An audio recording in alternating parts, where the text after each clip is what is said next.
Hi student, आज हम लोग शुरू करने वाले हैं कक्षा 12 का बायो चैप्टर नंबर फर्स्ट, जीवों में जनन। जीवों में जनन होता क्या है?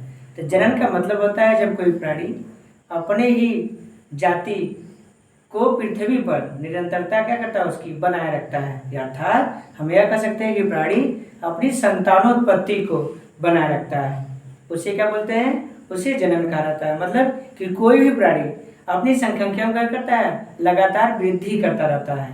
अल्टरनेशन ऑफ जनरेशन कह सकते हैं। मतलब कि लगातार अपनी संख्या में क्या करता है, वृद्धि करता है, जिससे उसकी संख्या इस पृथ्वी पर क्या होती है, बनी रहती है, जिससे क्या बोलते हैं, इसे हम जनन कर सकते हैं। ठीक है, चलिए आगे हम पढ़ते हैं। ठीक है, हम लोग स्टार्ट करते हैं। आखिर जनन क्या है? तो जनन का मतलब होता है क्या है, संतानों उत्पत्ति को ही क्या बोलते हैं, जनन कहा जाता है। मतलब कि प्राणी क्या करेगा, अपनी संतान की क्या करेगा, संख्या को बढ़ाता है। प्राणी जो अपनी संतान की संख्या क्या करेगा, जब बढ़ाता है, तो उसी को क्या बोलते हैं, उसको जनन कहते हैं। इसके लिए क्या है, कुछ मुख्य इकाइयां दी गई हैं। पहला इकाई में पढ़ते हैं, इसमें कहता है इस प्रक्रिया के द्वारा प्राणी अपनी संख्या में क्या करता है, वृद्धि करता है। मतलब अपनी संख्या में वृद्धि करेगा, जो उसकी संख्या बढ़ेगा तभी तो क्या है, जनन कहा जाता है। यदि जो उसकी जनसंख्या यदि नहीं बढ़ेगी तो समाज यहाँ से क्या हो जाएगी, धीरे धीरे ऐसे विलुप्त हो जाएगी। जैसे हम बात कर सकते हैं, जैसे डायनासोर की बात कर सकते हैं या डोडो पक्षी की बात कर सकते हैं। तो प्राणियों में कुछ प्रॉब्लम हुआ होगा, जिसके कारण क्या है, ये अपनी संख्या में क्या वृद्धि नहीं कर पाए, जिससे प्राणी क्या हो गया, यहाँ से विलुप्त या समाप्त हो गया। तो जनन यही होता है, जनन के द्वारा क्या है, प्राणी अपनी संख्या को बनाए रखता है, जिसके कारण उसकी क्या है, निरंतरता बनी रहेगी। यदि अपनी जनसंख्या को वृद्धि नहीं करता है तो क्या कुछ समय बाद क्या हो जाएंगे, यहाँ से वो विलुप्त हो जाते हैं। तो अपनी विलुप्तों के क्या बचाने के लिए क्या वो जनन प्रक्रिया को करते हैं, वो दर्शाते रहते हैं। फिर इसके बाद पृथ्वी पर जीवन की निरंतरता क्या होती है, बनी रहती है। तो जब जनन करेंगे तभी तो क्या होगी, उनकी जनसंख्या क्या होगी इस धरती पर, वो बनी रहती है। फिर थर्ड पॉइंट है कि जीवन की जनन ही क्या है, पारिस्थितिकी तंत्र की क्या माना जाता है, इसी इकाई माना गया है। पारिस्थितिकी तंत्र क्या होता है, पारिस्थितिकी तंत्र का मतलब होता क्या है कि जब वातावरण और जीवों के मध्य परस्पर संबंधों को क्या बोलते हैं, पारिस्थितिकी तंत्र कहा जाता है। पारिस्थितिकी तंत्र क्या है, पारिस्थितिकी तंत्र वह प्रक्रिया है जिसमें वातावरण एवं जीवित प्राणियों के मध्य परस्पर संबंधों क्या करते हैं, अध्ययन करते हैं। अब पारिस्थितिकी तंत्र को सबसे पहले एजी टेंसले नामक वैज्ञानिक ने 1935 ईस्वी में समझाया था। किसने समझाया था, एजी टेंसले नामक वैज्ञानिक। कितने सन में, 1935 ईस्वी में। किस चीज को समझाया था, उन्होंने पारिस्थितिकी तंत्र को क्या किया था, सबसे पहले एक्सप्लेन किया था। इसमें कहा जाता है कि जब क्या है, इस धरती होगी तो धरती पे क्या होगा, कोई भी प्राणी तो अपने को जीने के लिए, अपने क्या लाइफ को चलाने के लिए कुछ प्रतिक्रियाओं क्या करते हैं, वो दर्शाते हैं। जैसे घास है, घास को कौन खा जाता है, हिरन खाता है, हिरन को शेर खा जाता है। या घास को टिड्डा खाता है, टिड्डा को कौन खाता है, मेढक खाते हैं, मेढक को सांप खाता है, सांप को पक्षी खा सकती है। तो क्या है, ये पारिस्थितिकी तंत्र के ही क्या होते हैं, एक घटक होते हैं, जिसके द्वारा क्या होते हैं, वो निरंतर क्या होता है, वो गमन करते रहते हैं। ठीक है, पॉइंट नंबर नेक्स्ट आता है, कहा जाता है प्राणी अपनी जाति की संख्या को वृद्धि करता है। मतलब अपनी ही जाति को बढ़ाएंगे। जैसे गाय है तो गाय का जो बच्चा होगा वो गाय के ही प्रजाति में आएगा। भैंस है तो भैंस की प्रजाति क्या है, भैंस में आएगी। हाथी है तो हाथी का क्या, हाथी में आएगा। मतलब कि जो प्राणी होगी वो अपनी संख्या में क्या करते हैं, वो अपनी संख्या में वृद्धि करेंगे, न कि दूसरी जाति की संख्या में वृद्धि करते हैं। ठीक है, फिर आते क्या है, जनन के द्वारा क्या है, आनुवंशिक पदार्थों का क्या होता है, स्थानांतरण सुनिश्चित हो पाता है। आनुवंशिक पदार्थ का मतलब क्या होता है, आनुवंशिक पदार्थ की विशेषता क्या है, ऐसे पदार्थ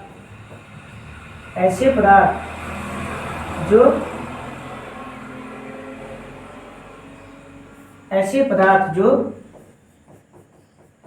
माता पिता से क्या प्राप्त होता हो, संतानों में प्राप्त हो, उसे क्या बोलते हैं, उसे आनुवंशिक पदार्थ कहते हैं। आनुवंशिक पदार्थ क्या है, मतलब ऐसे पदार्थ जो माता पिता से क्या हो, पुत्रों में प्राप्त हो। और ये दर्शाते क्या है, तो उनके लक्षण दर्शाते हैं कि माता पिता के लक्षण कौन था, वो संतानों में क्या होते हैं, 50% लक्षण माता का, 50% लक्षण किसका आता है, पिता का आता है। ये लक्षण क्या होते हैं, हमेशा स्थानांतर होता है। इसी को क्या बोलते हैं, पीढ़ी एकांतरण भी क्या है, कहा जाता है।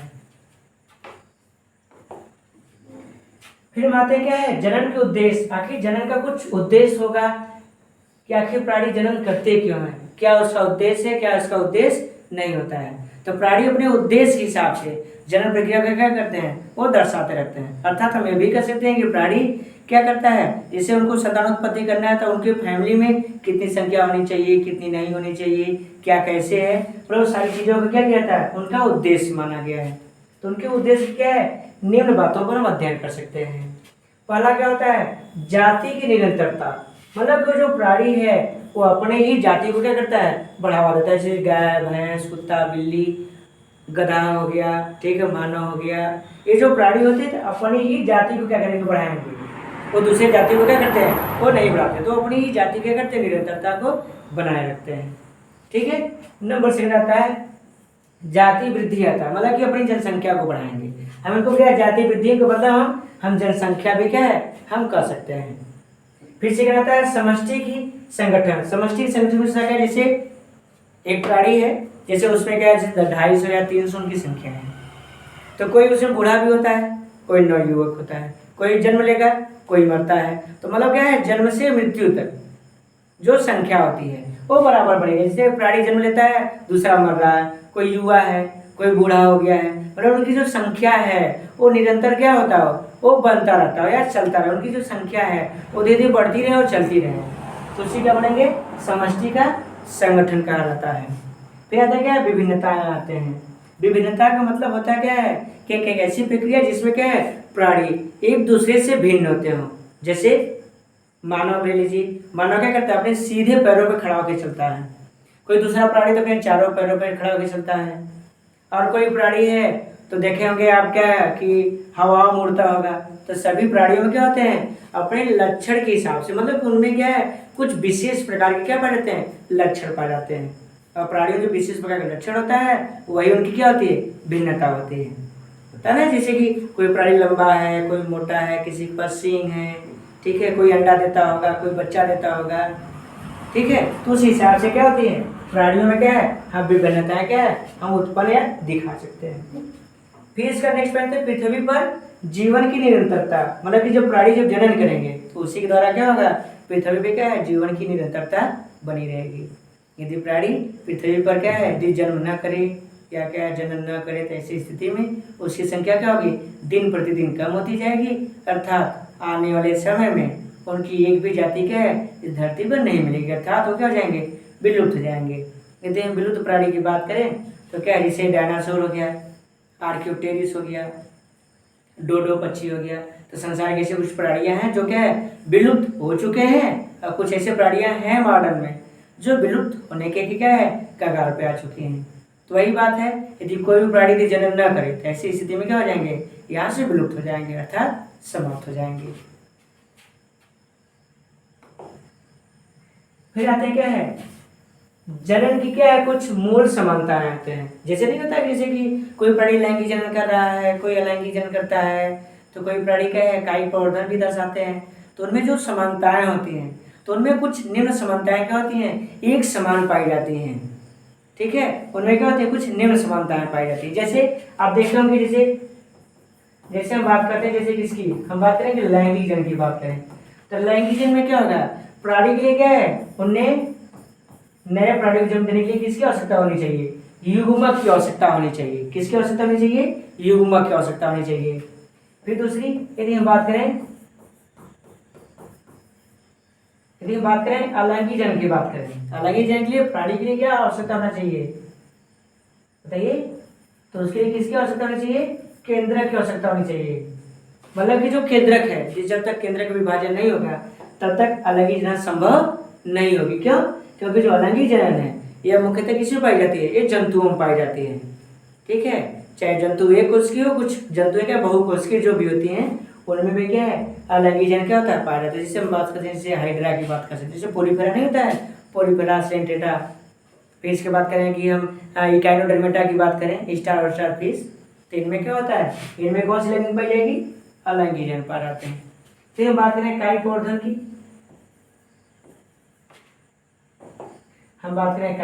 की, तो कायिक प्रवर्धन में क्या होता है, क्रायोपोर्धन का मतलब होता क्या है, इसमें प्राणी के जो भी, जैसे जो पौधा था उसको नया संतति उत्पन्न करने के लिए उसमें कलिका का होना आवश्यक है। कलिका अर्थात हम किसकी बात कर रहे हैं, हम बर्ड की बात कर रहे हैं, और इसमें हम न्यूक्लियस की बात कर रहे हैं। युग्मक में किसकी बात कर रहे हैं, हमें गैमेट की बात कर रहे हैं।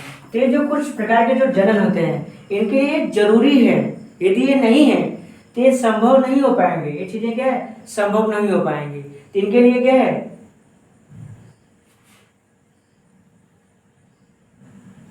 तो इनके लिए जरूरी है, जैसे लैंगिक जन के लिए क्या जरूरी है, तो लैंगिक जन के लिए जरूरी है युग्मक का होना बहुत जरूरी माना गया है, और अलैंगिक जनन के लिए केंद्रक का होना अनिवार्य माना गया। यदि केंद्रक नहीं होगा तो प्राणी जो होगा उसमें विकास नहीं होगा। जैसे हम बाकी से अमीबा की बात करें तो अमीबा में जो केंद्रक है, हम यही बगल से उसकी बॉडी काटते हैं, जो कोशिका द्रव्य वो चला है, अब केंद्रक का बंटवारा न हो तो एक नया प्राणी कभी भी जन्म नहीं ले सकता है। तो नए प्राणी के जन्म लेने के लिए उसके पास आवश्यक क्या होना चाहिए, उसका एक केंद्रक होना आवश्यक, मतलब जो न्यूक्लियस है इसका डिवाइड होना आवश्यक है। यदि ये डिवाइड हुआ यहाँ से, यदि यहाँ से डिवाइड हुआ या कहीं से भी डिवाइड हो, कितने भी भागों बांटे, जितनी बार में क्या है न्यूक्लियस डिवाइड होगा, मतलब उनका केंद्रक डिवाइड होगा, तब एक नया प्रकार का प्राणी बनेगा।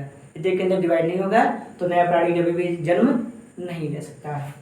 फिर इसका क्या है, क्रायोपोर्धन आते हैं। तो क्रायोपोर्धन में क्या किसका होना आवश्यक है, कलिकाओं का पाया जाना आवश्यक होता है। यदि कलिका नहीं है तो कभी भी प्रकार का क्या है, कोई भी संतान जन्म नहीं ले सकता है। तो इनके लिए क्या है, कुछ इनकी निम्न समानताएं होती है। तो था ये अंतर था इनमें क्या था, ये अंतर था, मुख्य अंतर,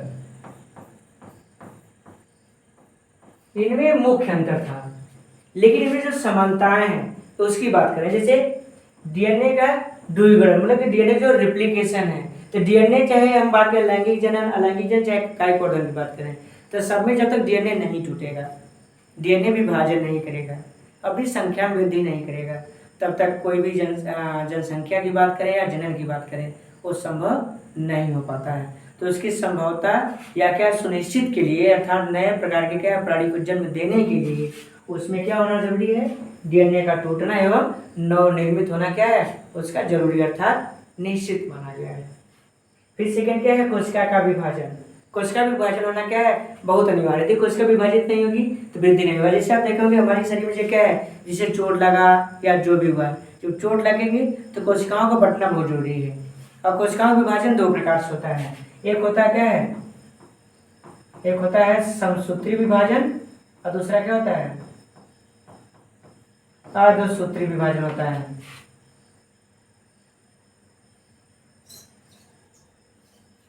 जो समसूत्री विभाजन था, इसमें क्या होता है, एक कोशिका कितने भागों में बटेगी, दो भागों में बटेगी। और सूत्री विभाजन में क्या होगा, एक कोशिका हाफ बटेगी, वो भी कितने में, चार भागों में डिवाइड होगी। तब सूत्री विभाजन में क्या होगा, एक कोशिका टूट करके चार अर्ध सममात्री कोशिकाओं का क्या करती है, निर्माण करती है। लेकिन समसूत्री विभाजन में हमेशा क्या होगी, एक कोशिका क्या है, दो समान संतति में बटेगी। समसूत्री विभाजन की खोज डब्ल्यू फ्लेमिंग नामक वैज्ञानिक ने 1882 ईस्वी में किया था। लेकिन अर्धसूत्री विभाजन की खोज फार्मर एवं मूरे नामक वैज्ञानिक ने 1905 ईस्वी में किया था। अर्धसूत्री विभाजन की खोज 1905 में फार्मर एवं मूरे ने किया था।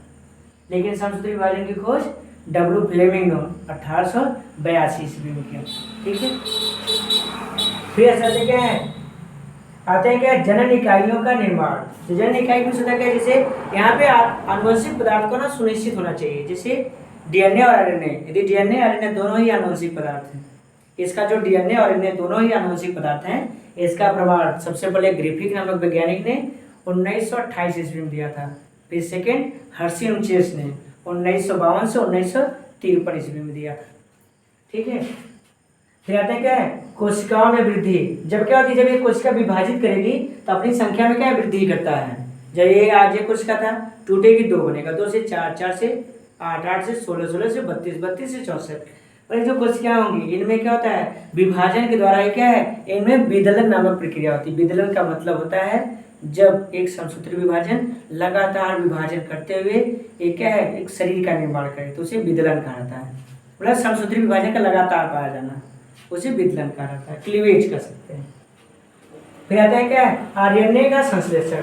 तो होता क्या है, पहले होता है ना, जैसे डीएनए होती है, तो डीएनए जब होता क्या है, जब डीएनए उस हर एक क्या है हमारे शरीर में जो भी पदार्थ होते हैं सबकी एक आयु होती है। तो जो डीएनए होता है तो डीएनए टूट के कैसे बनता है, आरएनए में परिवर्तित होता है, जिसे क्या बोलते हैं,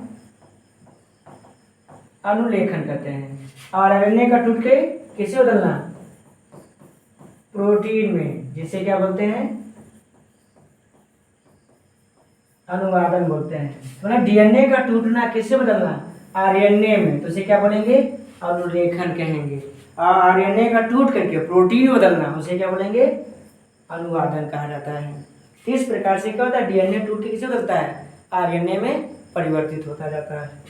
फिर इसका नेक्स्ट पॉइंट है प्रोटीन एवं जैव रसायन पदार्थों का संश्लेषण। जैसे हमारा एक शरीर है, किसी प्राणी का शरीर है, तो उसमें कभी रासायनिक संगठन पाई जाती है।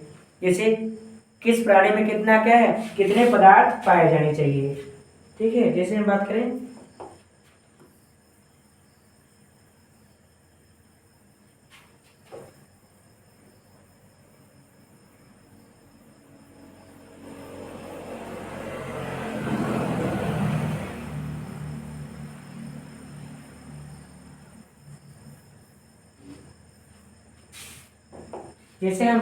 कोशिका का संगठन, ठीक है,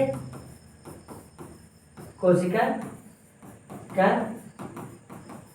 संगठन। जब कोशिका का संगठन देखें तो कोशिका के संगठन में जल कितना होगा, जल की जो मात्रा होती है 60% से 80% होती है, ठीक है। जो इसके बाद प्रोटीन की मात्रा कितनी होती है, तो प्रोटीन की मात्रा 10% से 15% मानी जाती है, 15% होती है, ठीक है। फिर इसके बाद होता क्या है, न्यूक्लिक अम्ल होती है। न्यूक्लिक अम्ल की मात्रा कितनी होती है, 5% से 7% होती है, ठीक है। फिर इसके बाद लिपिड की मात्रा कितनी होती है, लिपिड की मात्रा होती है 2% होता है, ठीक है। फिर इसके बाद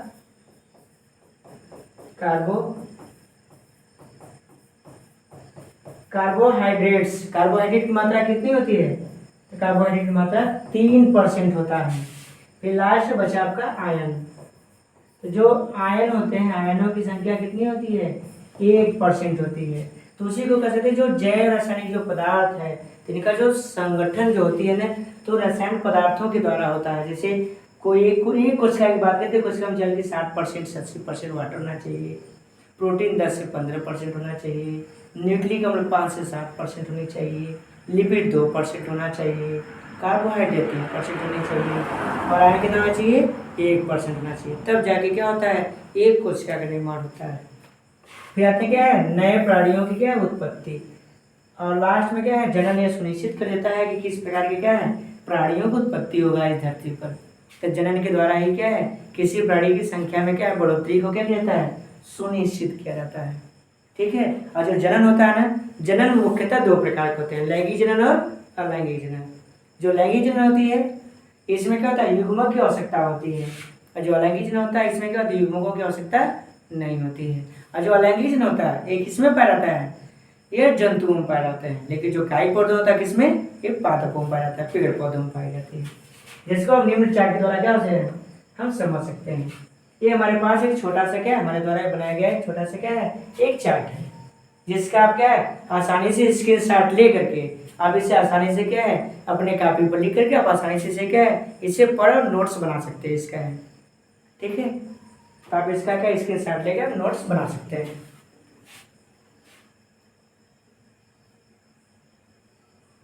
ठीक है। तो जो जनन होता है ना, ये जनन क्या है, 2 प्रकार के होते हैं। एक होता है क्या है, लैंगिक जनन, दूसरा क्या होता है, दूसरा होता है अलैंगिक जनन होती है। जो लैंगिक जनन होता है इसमें युग्मक की आवश्यकता होती है, और अलैंगिक जनन में युग्मक की आवश्यकता नहीं होती है। और जो अलैंगिक जनन होता है ना, इसको निम्न भागों में बांट सकते हैं। पहला बांट सकते हैं, इसको विखंडन कर सकते हैं। दूसरा क्या है, प्लाज्मोटोमी हो सकता है, मुकुलन हो सकता है, कलिका हो सकता है, फिर इसके बाद बीजाणु जनन हो सकता है, फिर इसके बाद खंडी भवन हो सकता है, पुनरुद्भवन। हम बात करते हैं पुनरुद्भवन की। तो जो पुनरुद्भवन होता है ना, किसी क्या है कोई एक छोटा सा टुकड़ा किसी भी प्राणी का यदि पुनः वापस आ जाए और एक नए प्राणी का निर्माण कर दे उसे पुनरुद्भवन कहते हैं। खंडीभवन शरीर का कोई भी टूटा हुआ भाग वो एक नए शरीर का निर्माण कर दे। बीजाणु जनन जहाँ पे क्या है छोटे छोटे कणों द्वारा, ऐसे नहीं होता कि इसे बीजाणु भित्त भी कहा जाता है। बीजाणु भित्त में होता क्या है ऐसे प्राणी जिनमें बीजाणुओं के द्वारा नए संतानों की उत्पत्ति होता हो। ठीक है, तो इस प्रक्रिया के द्वारा क्या होता है इनमें होता है, जैसे हम बात करें विखंडन की। विखंडन दो प्रकार की होती है, द्विविखंडन और बहुविखंडन। द्विविखंडन का मतलब होता क्या है जब एक शरीर दो भागों में टूट के अलग हो जाए तो उसे द्विविखंडन कहेंगे। बहुविखंडन एक शरीर क्या है अनेकों भागों में टूट जाए। ठीक है, तो इसको निम्न भागों जैसे सरल द्विविखंडन, लंबवत द्विविखंडन, अनुप्रस्थ द्विविभाजन, तिर्यक द्विविभाजन, वाय मुकुलन, अंतर मुकुलन, कलिका। बीजाणु जनन को निम्न भागों में बांट सकते हैं जैसे चल बीजाणु, अचल बीजाणु, हिप्नोस्पोर, पाल्मेलावस्था, एंडोस्पोर, निश्चित बीजाणु, पोइडिया। फिर इसके बाद आटोस्पोर बीजाणु द्वारा, पिक्निडियोस्पोर, एस्कोस्पोर, क्लिमाइडोस्पोर, कुनिडिया, यूरिडोस्पोर, बेसिडियोस्पोर। ठीक है, फिर इसके बाद एक काइटिन है, तो काइटिन दो प्रकार की होती है। एक होता है क्या प्राकृतिक, दूसरा होता है कृत्रिम होती है। जो प्राकृतिक होती है ये दो प्रकार के हो सकते हैं, जैसे निम्न प्रकार के हो सकते हैं जैसे जड़ द्वारा, तना द्वारा, परण द्वारा, पत्र कलिकाओं द्वारा और तुरियांश द्वारा। यदि हम कृत्रिम की बात करें तो निम्न प्रकार हो सकते हैं जैसे कलम रोपण विधि, दाब लगाना, वायु दाब लगाना, अंतःचापन, रोपण, कलिका रोपण और सूक्ष्म प्रवर्धन के द्वारा क्या है हम इसको क्या है समझा सकते हैं। यदि अच्छा लगा हो तो इसको शेयर और सब्सक्राइब करना ना भूलें।